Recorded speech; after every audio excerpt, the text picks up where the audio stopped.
Hi everyone, I'm Amythest, and welcome to this week's episode of Ask an Autistic. I want a renaissance to shine a light, be the change we want, set things right. We've been waiting in the dark for so long. This week I'm going to be discussing echolalia, specifically the two main kinds of echolalia, immediate echolalia and delayed echolalia. Immediate echolalia is what most people think of when they think of echolalia. It is the immediate repetition of words or short phrases by autistic people. So immediately after somebody says something to us or we hear it, we repeat it. Immediate echolalia is sometimes misunderstood by non-autistic people.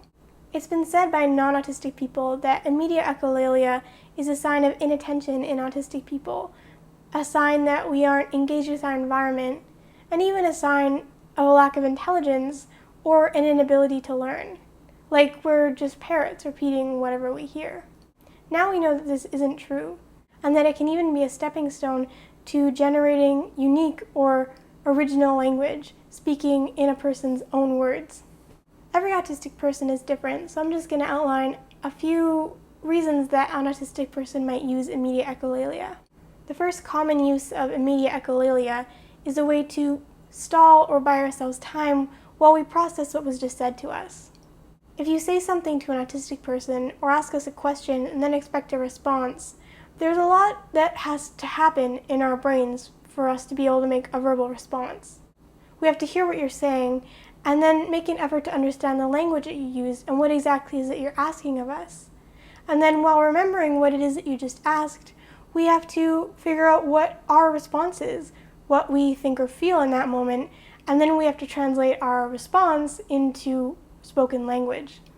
So using immediate echolalia, repeating the question that was just asked of us, or a portion of the thing that somebody just said, is a way for us to buy ourselves time, while at the same time processing what was said to us and giving us time to generate our own answer. A second common reason that autistic people use immediate echolalia is interaction. Immediate echolalia can be a form of expression, which I'll talk about next. It can be a way for us to process what we're hearing and to think about what we want to say. But it can also just be a way to be present with someone and to interact. If you say to an autistic person, "I had a really good time at the park today with you," and they say, "I had a really good time at the park today with you," it could be that they're just expressing the same sentiment or repeating what you said to show that they are there with you and they're listening and they want to engage with you. A third common reason that autistic people use immediate echolalia, and a reason that was actually controversial up until the 1980s, is as a form of expression, a way to say what we're thinking or to make our needs and desires known. Something to look out for when you're trying to determine if an autistic person is using immediate echolalia to try to communicate with you or ask for something is to look at their body language. So if you ask an autistic person, "Would you like some more salad?" and they say, "Would you like some more salad?" and hold out their plate at the same time, then chances are they are answering in an affirmative, "Yes, I would like some more salad." So it's important to keep an eye out for an autistic person's body language, which will give you a clue into if they are expressing themselves or asking for something when they're using immediate echolalia. Another sign that an autistic person is using immediate echolalia to express themselves or in a communicative way is if they echolalia with slight changes in the original question or sentence. So if you ask an autistic person, "Would you like some milk?" and they respond with, "Would you like some juice?" chances are they are saying, "No, I don't want milk, I want juice." So those are three common reasons that autistic people use immediate echolalia: as a way to process and buy us time while we're thinking about our response, as a way to interact and engage with people, and as a method of expression to make our needs and wants known. But immediate echolalia is also used personally by autistic people for our own reasons and not necessarily to communicate with people around us. The use of immediate echolalia can be self-soothing. If an autistic person is in a new situation or they're stressed or anxious, they might repeat comforting or familiar words or phrases to themselves just to help them get through it and to process, and also as a way to calm themselves and regulate their emotions. Immediate echolalia can also be for self-stimulation purposes, in that it's just fun. Lots of words are fun or enjoyable to say. And autistic people might use immediate echolalia personally as a way to rehearse, as a form of rehearsal. I do this quite a bit. If I'm asked a question like, "Are you going to church tomorrow?" I might repeat quietly to myself a few times, "Are you going to church tomorrow? Are you going to church tomorrow?" And this is me rehearsing what I'm going to say. Or it might be a parent telling their autistic child, "Say thank you for the gift," and they might say to themselves, "Say thank you for the gift, say thank you for the gift," and they could be working themselves up to saying thank you for the gift. Delayed echolalia is exactly what it sounds like. It's the repetition of words or phrases after a period of time. So hours or days or weeks or even years after the autistic person heard the original content. Delayed echolalia is also often misunderstood by non-autistic people, but for a different reason.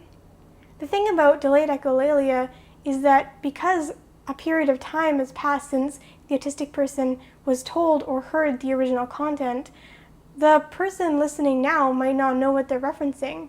If they were there originally, they might not even remember, or they just might not have seen the movie or television show or commercial that the autistic person is echolaliaing from.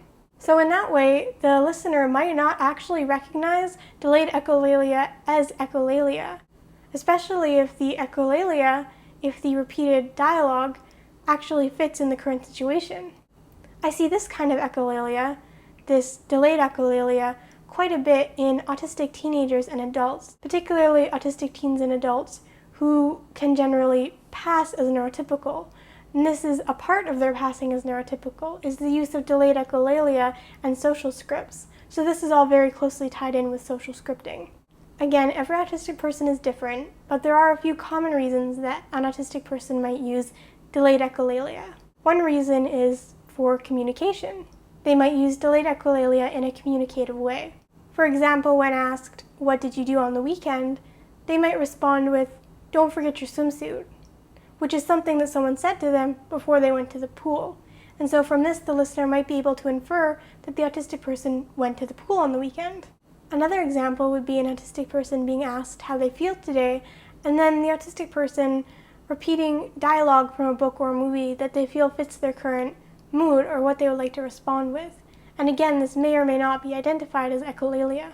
Another common reason for the use of delayed echolalia is for routine or a feeling of completion.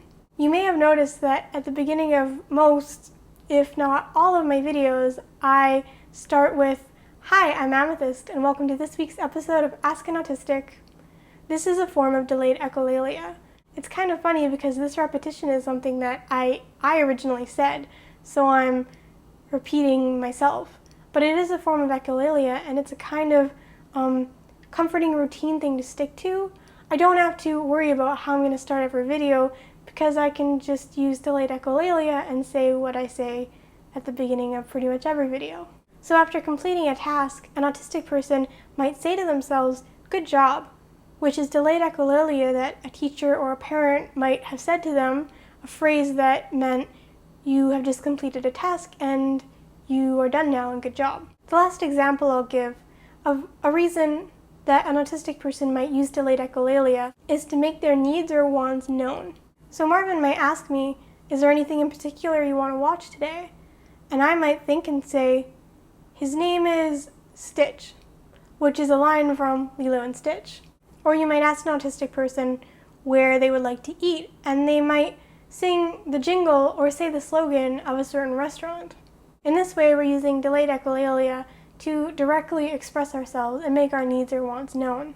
But sometimes, when it comes to the expressive use of delayed echolalia, our communication efforts can be hard to decipher.